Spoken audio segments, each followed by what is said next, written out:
আসসালামু আলাইকুম ভিউয়ার্স। আজকে আমরা একটি 2 মেগাওয়াট গ্যাস জেনারেটর কিভাবে চালু করতে হয়, গ্যাস জেনারেটরটি চালু করার পূর্বে কোন কোন বিষয়গুলি খেয়াল করতে হয় এবং ইঞ্জিন চালু হওয়ার পরে কোন কোন বিষয়গুলি চেক দেওয়ার পর ইঞ্জিন লোডে দিতে হয়, এই সমগ্র বিষয় নিয়ে আজকের ভিডিওতে আলোচনা করব। তো দেরি না করে আমরা মূল ভিডিওতে ফিরে যাই। ভিউয়ার্স, এখন আমরা জানবো যে ইঞ্জিন চালানোর পূর্বে কোন কোন বিষয়গুলি সাধারণত চেক করা হয়। প্রথমত, গ্যাস জেনারেটর চালানোর পূর্বে অবশ্যই গ্যাসের প্রেশার ঠিক আছে কিনা সেটা আপনাকে চেক করে নিতে হবে। সাধারণত গ্যাসের প্রেশার 15 PSI থাকলে ভালো হয়। দ্বিতীয়ত, ইঞ্জিনের মোবিল লেভেলটা ঠিক আছে কিনা সেটা আপনাকে চেক করে নিতে হবে। সেটা আপনি ডিপি স্টিক বা আদার্স যে ইন্ডিকেটরগুলো আছে সেগুলোর মাধ্যমে দেখবেন। যদি মোবিল লেভেল কম থাকে তাহলে আপনি কখনো ইঞ্জিন চালাতে পারবেন না। এক্ষেত্রে একটা বড় ধরনের দুর্ঘটনা ঘটার সম্ভাবনা থাকবে। তো অবশ্যই মোবিল লেভেলটা চেক করে নিয়ে তারপরে আপনি ইঞ্জিন চালাবেন।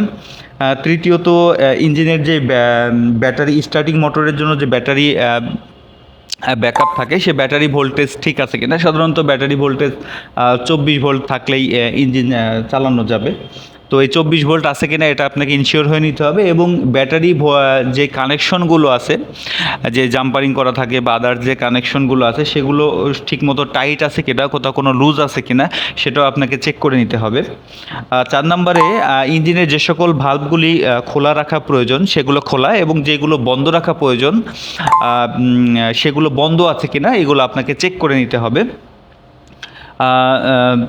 5 নম্বরে, কুলিং পাম্প সচল আছে কিনা এটা আপনাকে চেক করে দিতে হবে। কুলিং পাম্প চালালে কুলিং পাম্প দিয়ে পানি উঠতেছে কিনা এগুলো আপনাকে পূর্বেই চেক করে দিতে হবে। 6 নম্বরে, ইঞ্জিন কুলিং ওয়াটার হাউসে যে পানি রিজার্ভ করা হয় সেই রিজার্ভেশনের হাউসে যথেষ্ট পরিমাণে পানি আছে কিনা সেটা আপনাকে চেক করে দিতে হবে। এবং পরিশেষে কুলিং টাওয়ার এবং কুলিং টাওয়ার যে ফ্যানগুলো আছে সেগুলো সঠিকভাবে ঘুরতেছে কিনা, ভাল্ব টাল্বগুলি ঠিক আছে কিনা, খোলা আছে কিনা, এই সমস্ত বিষয়গুলি আপনাকে চেক করে নিতে হবে।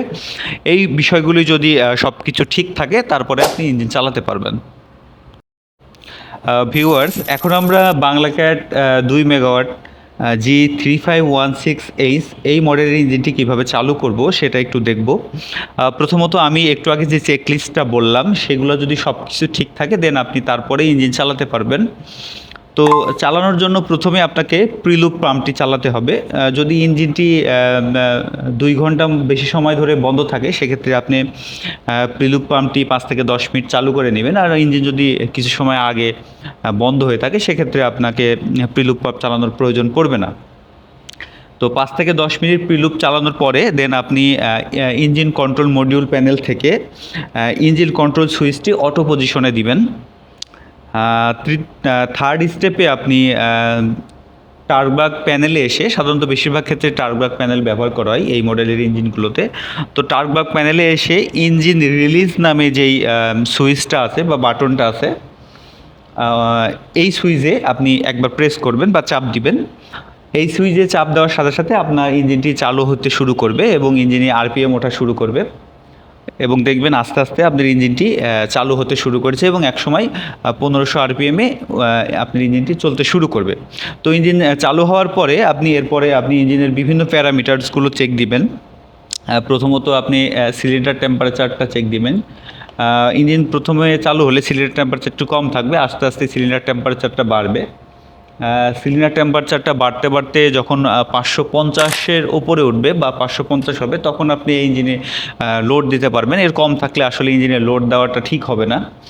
এছাড়াও আপনি ইঞ্জিনের অন্যান্য যে প্যারামিটার্সগুলো আছে, যেরকম ইঞ্জিনের ভোল্টেজটা ঠিক আছে কিনা, 415 বা 410 420 এরকম আছে কিনা, ইঞ্জিনের ফ্রিকোয়েন্সিটা 50 আছে কিনা, হয়তো 49 বা 50 এরকম থাকতে পারে, মোটামুটি 49 থেকে 50 এর মধ্যে আছে কিনা, ইঞ্জিনের ফুয়েল ভাল্বটা ঠিক আছে কিনা, ইঞ্জিনের থ্রোটল ভাল্বের পজিশনটা ঠিক আছে কিনা, ম্যানিফোল্ড টেম্পারেচার ঠিক আছে কিনা, ইঞ্জিনের অয়েল টেম্পারেচার ঠিক আছে কিনা, অয়েল প্রেশার ঠিক আছে কিনা, ইঞ্জিনের জ্যাকেট ওয়াটার টেম্পারেচার ঠিক আছে কিনা, জ্যাকেট ওয়াটার প্রেশার ঠিক আছে কিনা, এই সমস্ত বিষয়গুলো আপনাকে চেক দিতে হবে। এবং এই চেক দেওয়ার পরে যদি সমস্ত প্যারামিটার্স আপনার নর্মাল থাকে এবং ইঞ্জিনের সিলিন্ডার টেম্পারেচার 550 পর্যন্ত উঠে যায়, এরপরে আপনি ইঞ্জিনটি লোডে দিতে পারবেন। তো লোডে দেওয়ার জন্য আপনাকে কি করতে হবে, আপনি মনিটরে দেখবেন বা টার্বাক প্যানেলে দেখবেন যে হ্যান্ড অফ লোড নামে একটা সুইচ আছে এবং আরেকটা আছে হ্যান্ড অন লোড। তো যখন ইঞ্জিনটি চলতে থাকে প্রথম সেটি সাধারণত হ্যান্ড অফ লোড অবস্থায় থাকে। তো আপনি কি করবেন, আপনি হ্যান্ড অন লোড যেই পজিশনটা আছে, অনেক সময় কি দিয়েও দেয়, চাবির সাহায্যে অনেক সময় ঘোরানো হয়, অনেক সময় যারা পিসি ব্যবহার করে তারা মাউসের সাহায্যে হ্যান্ড অন লোডে দিয়ে দিবেন।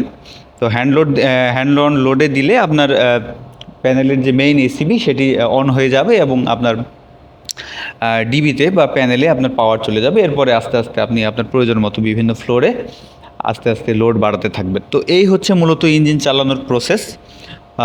তো আপনারা এই প্রসেস ফলো করে সুন্দরভাবে ইঞ্জিনটি চালাতে পারবেন আশা করছি। আশা করছি ভিউয়ার্স আজকের ভিডিও থেকে আপনারা এই ইঞ্জিনটি চালানো সম্পর্কে মোটামুটি একটা ভালো আইডিয়া পেয়েছেন। এর বাইরেও যদি আপনাদের কোনো কোশ্চেন থাকে আপনারা অবশ্যই কমেন্ট বক্সে জানাবেন, আমি উত্তর দেওয়ার চেষ্টা করব। এবং পরবর্তীতে আরও তথ্যবহুল ভিডিও নিয়ে আপনাদের সামনে হাজির হব এই প্রত্যাশায় আজকে এখানেই শেষ করছি। সবাইকে ধন্যবাদ। আসসালামু আলাইকুম।